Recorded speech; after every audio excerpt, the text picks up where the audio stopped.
Hello, नमस्कार दोस्तों। आज हम बात करेंगे आलोक इंडस्ट्री के बारे में और बहुत दिनों के बाद आज हम जो है इस स्टॉक के ऊपर वीडियो बना रहे हैं।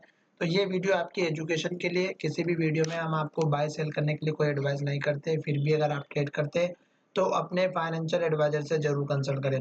साथ ही दोस्तों, अगर आपने इस कंपनी के स्टॉक ले रखे हैं तो हमारे चैनल को सब्सक्राइब करें और डिस्क्रिप्शन में मैंने लिंक दिया हुआ है। आपने अभी तक अपना डीमैट अकाउंट ओपन नहीं किया है या फिर आपके पास पहले से एक अकाउंट है तो दोस्तों आप एक और अकाउंट ओपन करवा सकते हैं। उसमें आपका ही बेनिफिट रहता है, क्योंकि कभी-कभी टेक्निकल प्रॉब्लम होने की वजह से हमारा स्टॉप लॉस हिट हो जाता है या फिर लॉस हो जाता है या फिर हमारा टारगेट निकल जाता है। तो उसमें हमारा ही ओवरऑल लॉस होता है, क्योंकि टेक्निकल प्रॉब्लम फॉल्ट की वजह से। तो उस केस में आप जो है अपना 50% का अमाउंट दूसरे अकाउंट में रख करके ट्रेड करेंगे तो आपको बेनिफिट ज़रूर होगा और लॉस भी कम होगा, क्योंकि आप सेफ रहेंगे दूसरे अकाउंट के द्वारा। तो चलिए, अभी यहाँ पर आप देख रहे होंगे कि जो लास्ट टाइम पे ट्रेडिंग हुई है उसकी हम चर्चा कर लेते हैं। मार्केट बहुत नेगेटिव था लास्ट टाइम पे, आप देख रहे होंगे। वैसे भी निफ्टी 4 दिनों से बहुत ही बड़ी गिरावट के दौर पर चल रही है और उसका सपोर्ट लेवल अभी तक नहीं आया है। तो शायद नेक्स्ट डे भी और गिर सकता है मार्केट, ठीक है। दूसरी इम्पोर्टेंट बात यहाँ पर आप देख रहे होंगे कि जो वीवेप है वो इस स्टॉक का 20.19 पर है और स्टॉक की प्राइस है 20.05 पर। साथ ही यहाँ पर आप देख रहे हैं वॉल्यूम 93 करोड़ 93 लाख का है, जो अच्छा खासा है दोस्तों। पर डिलीवरी का परसेंटेज थोड़ा सा एक हमारा असमंजस का है, जो हमारा 41.94 का, लगभग 42%। मार्केट इतनी नेगेटिव होने के बावजूद भी इसमें जो है 40% की डिलीवरी आई है। तो कुछ लोगों को लग रहा है दोस्तों कि स्टॉक में आने वाले समय में बढ़िया परफॉर्मेंस में रहेगा। पर दोस्तों हम टेक्निकल बेसिस पर बात करेंगे। जो मुझे लग रहा है कि स्टॉक में गिरावट आ सकती है, ठीक है। तो उसके क्या कारण रहेंगे वो मैं बताऊंगा।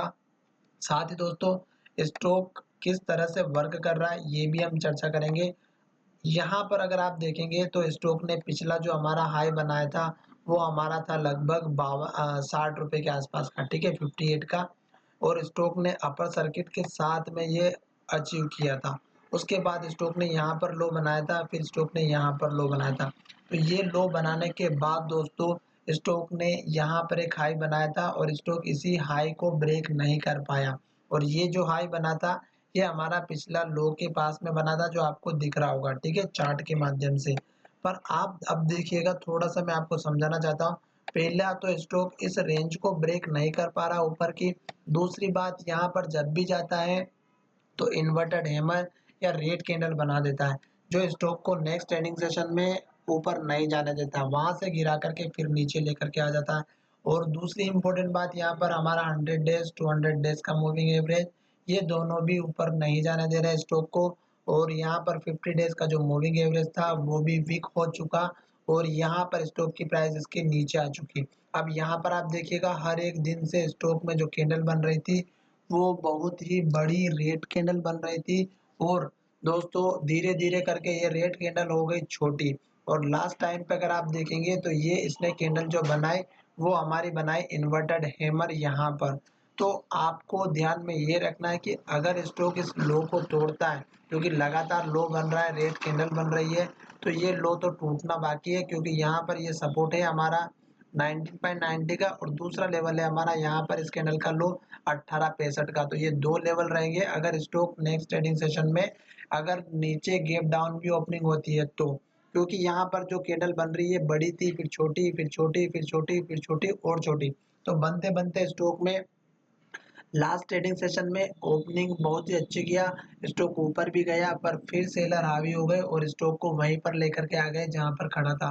तो अब नेक्स्ट ट्रेडिंग सेशन में फिर से स्टॉक में गिरावट आने के चांसेस दिखाई दे रहे हैं। साथ ही आप देख रहे हैं कि ये लेवल हमारा ऊपर था, फिर हाई लेवल थोड़ा नीचे हुआ, फिर और नीचे हुआ और यहाँ पर देखिएगा ये तो अब इस बार में तो स्टॉक ने यहाँ पर ही हाई बनाया, जो लगभग हमारा 21 रुपये 85 पैसे का है। तो अगर स्टॉक यहाँ पे सपोर्ट लेकर के ऊपर भी जाता है तो आप मिनिमम टारगेट इस कैंडल का लो रखिएगा 20 रुपये 90 पैसे का। और उसके बाद दूसरा टारगेट आप रख दीजिएगा यहाँ पर इस कैंडल का हाई। फिर आप यहाँ पर रख सकते हैं इस कैंडल का हाई जो हमारा 22 रुपये 40 पैसे का है। फिर यहाँ पर हमारा 50 डेज का मूविंग और 100 डेज का मूविंग एवरेज आ जाएगा, तो वो फिर स्टॉक को ऊपर नहीं जाने देगा। फिलहाल अगर स्टॉक नीचे आ रहा है तो आने दीजिएगा, क्योंकि इसने यहाँ पर ये लो बना था, फिर ये लो बनाया और अब मुझे लग रहा है कि स्टॉक और भी नीचे जा सकता है। फिर स्टॉक में सपोर्ट लेवल यही रहेगा और इसके बाद फिर आपको इस कैंडल का हाई देखना है, जो यहाँ पर हमारा हाई था 17 रुपये 70 पैसे का। तो दोस्तों जल्दबाजी बिल्कुल भी ना करें और अपने फाइनेंशियल एडवाइजर से ज़रूर कंसल्ट करें। अगर आप देख रहे हैं लॉन्ग टर्म बेसिस पर तो वो एक अलग बात हो गई दोस्तों, क्योंकि स्टॉक लॉन्ग टर्म में कुछ अलग परफॉर्म करता है और डाउन ट्रेंड शॉर्ट टर्म में, अप ट्रेंड ये चलते रहते हैं शॉर्ट टर्म में, ठीक है। पर लॉन्ग टर्म में अगर हम देखते हैं तो स्टॉक ऑलरेडी दोस्तों यहाँ पर हाई बना चुका है। अब स्टॉक गिरावट की तरफ चल रहा है और यहाँ पर ही काम कर रहा है। तो साथ ही आरएसआई पे अगर आप देखेंगे तो अभी आरएसआई बिल्कुल नीचे आ चुकी है और आरएसआई अब रिटर्न होने के पूरे चांसेस लग रहे हैं। तो ये लेवल तक आते-आते शायद वापस से रिकवर हो जाए और आरएसआई फिर ऊपर की तरफ चले जाए। धन्यवाद दोस्तों, मिलेंगे नए वीडियो में।